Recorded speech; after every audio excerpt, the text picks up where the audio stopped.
भागामध्ये पारंपरिक कुठल्या पद्धतीचं पीक होतं याचा पहिला अभ्यास केला पाहिजे. तो करते म्हणून मी आता मी बघवलं ते ड्रॅगन फ्रूटचे प्लॉट लावा लागलेत लोक. कशासाठी लावा लागले? आता काल त्या इस्लामपूरला 20 एकर ड्रॅगन फ्रूट लावलाय माणसानं. पाया पडतो म्हणतो तुझ्या. 50 लाख रुपये लॉस साहेब. अरविंद पाटील 50 लाख रुपये लॉसला माणूस आहे.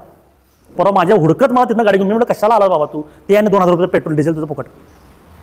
लोकांना काय करायचं हेच कळत नाहीये. आणि पुन्हा आपण तिथंच येतो, जे मन सैरभैर झालंय, विचार जे हल्लेत आपले, विषाचं खाल्ल्यामुळे हल्ले, मन शांत नाही ना. आपण किती अनैसर्गिक गोष्टी करतो आहोत याची कल्पना तरी आहे का आपल्याला? आपली देशी गाय जी आहे ती किती लोकांच्याकडे उरली आहे शिल्लक? पारंपरिक कुठे शिल्लक नाही. का उरली नाही आपल्याकडं?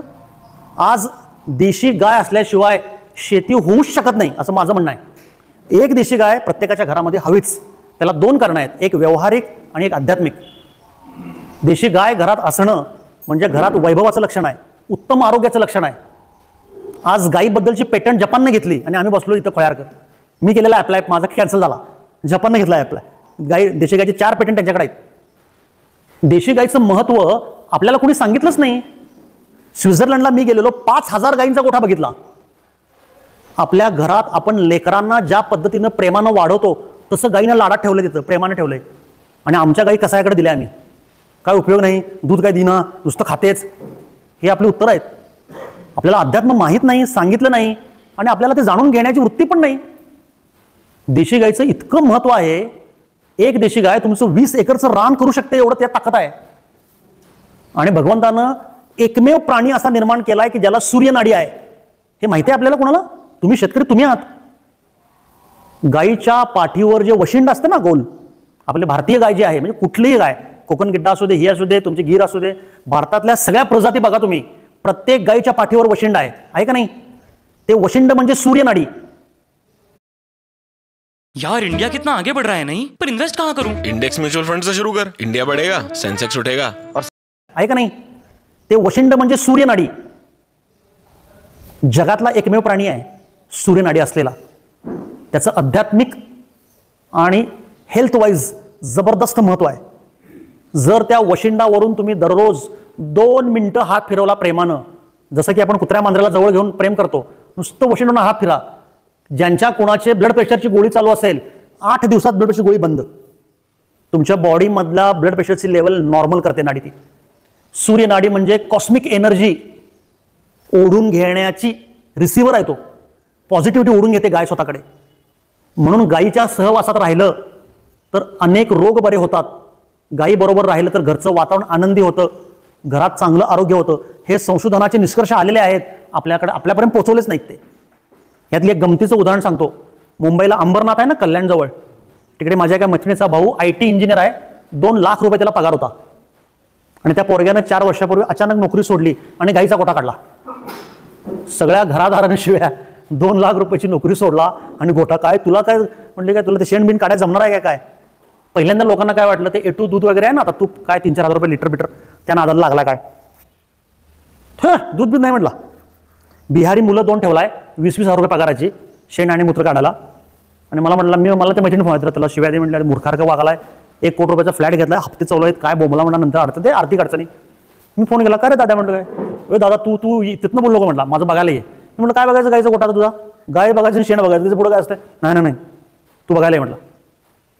माझ्या कामाच्या व्यापातनं मला 60 महिने जमलं नाही. मी खूप वेळानं गेलो आणि जबरदस्त धक्का दिला त्या पोरग्यानं मला. पत्र्याच्या शेडमध्ये 10 गायी आणलाय, देशी, आपल्या देशी, खिल्लार गाय, म्हणजे दांडगे गिरीबिरी पण नाही. BMW घेतलेला 5 सिरीज 60 लाख रुपयाची, AC ऑफिसमध्ये बसलाय. हे रे काय म्हटलं, आपलं सगळं मस्त चाललंय म्हटलं. काय गाई, शेतकरी रडाला म्हटलं माझ्यानं, तू काही करायलास, चला म्हणलं दाखवतो. लगेच मागे गेलो, पत्र्याचं शेड, 10 गायी स्वच्छ होत्या. त्या पोरांनी पाणी पिणी मामे, असं घाणेरडं काय नव्हतं.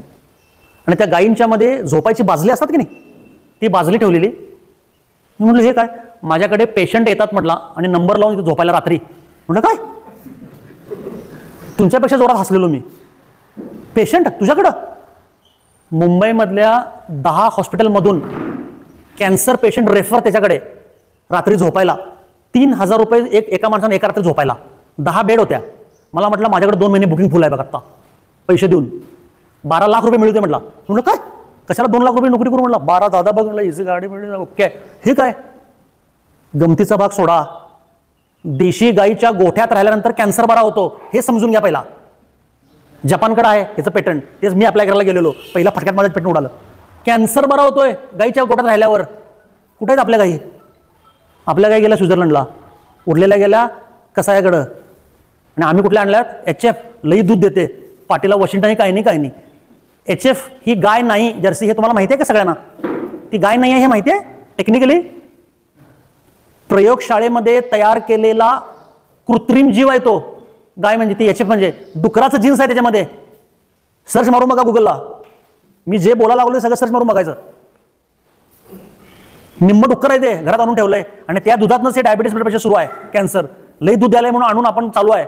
घरात अवदसा आणले आणि लक्ष्मी बाहेर पाठवले आणि आपण काय म्हणतोय शेती परवडना. कसं परवडल? आपलं कर्म आहे ते फेडालोय. विसरू नका माऊली ही गोष्ट. मी सांगतोय गमतीत करायला गंभीर आहे विषय. घरची लक्ष्मी दिली आणि अवदसा घरात आणून ठेवली. HF गाईचं दूध पोरा बाळांना पाया पडतो देऊ नका.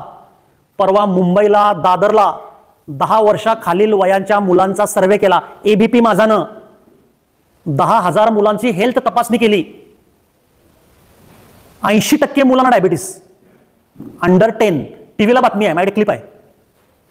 मुंबईमधल्या 10 वर्षाखालील 80% मुलांना डायबिटीस आहे. पित्यात दूध जर्सीचं. गायिका म्हणतात, गायिका. मुंबईतलं ते वेगळंच, तबेला पेबेला काय मोठे मोठे शब्द. जर्सी गायचं दूध.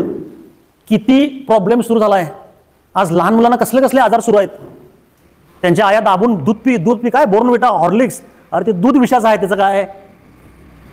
जर्सी ही गायच नाही आहे, डुकरापासून तयार केलेलं क्लोन आहे. प्रयोगशाळेत तयार केलेला कृत्रिम जीव आहे दूध लई येण्यासाठी. अकृत्रिम गोष्ट आहे ती. आणि आपण ते दुधातनं पैसे मिळावेत म्हणून जर्सी गायचे गोटे केलेत लोकांनी. कोण पण एक दाखवा मला जर्सी गायचा गोटावाला सुखात समाधानात मस्त आहे, दाखवा कोण आहे काय. तो तरी फायद्यात आहे काय बघा. आपण मूलभूत व्यवस्थाच विसरलोय, चांगलं जगणंच विसरलोय.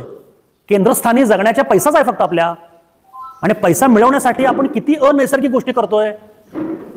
शिरोळला साहेब मी गेलो होतो, संध्याकाळी 3-3, 4-4 फवारण्या भाजीपाल्यावर.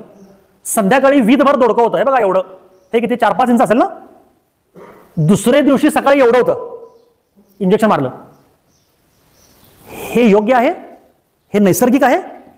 आणि ती दोडकी आपण खातोय म्हणजे आपल्या पोटात काय जात आहे हे लक्षात घ्या. चिकन आणून खा लावलंय आपण 150 रुपये किलोचं. स्टेरॉइड इंजेक्शन देतात त्या कोंबडीला. तिला चालता येते काय, उभारता येते कोंबडीला? त्या 42 ते 46 दिवसामध्ये 2.5 किलो कोंबडी होते. ही वाढ नैसर्गिक आहे का? निसर्गता कोंबडी होते? आपल्या घरातली कोंबडी 46 दिवसामध्ये 2.5 किलोची होते काय? 6 महिने लागतात कोंबडी मोठी व्हायला.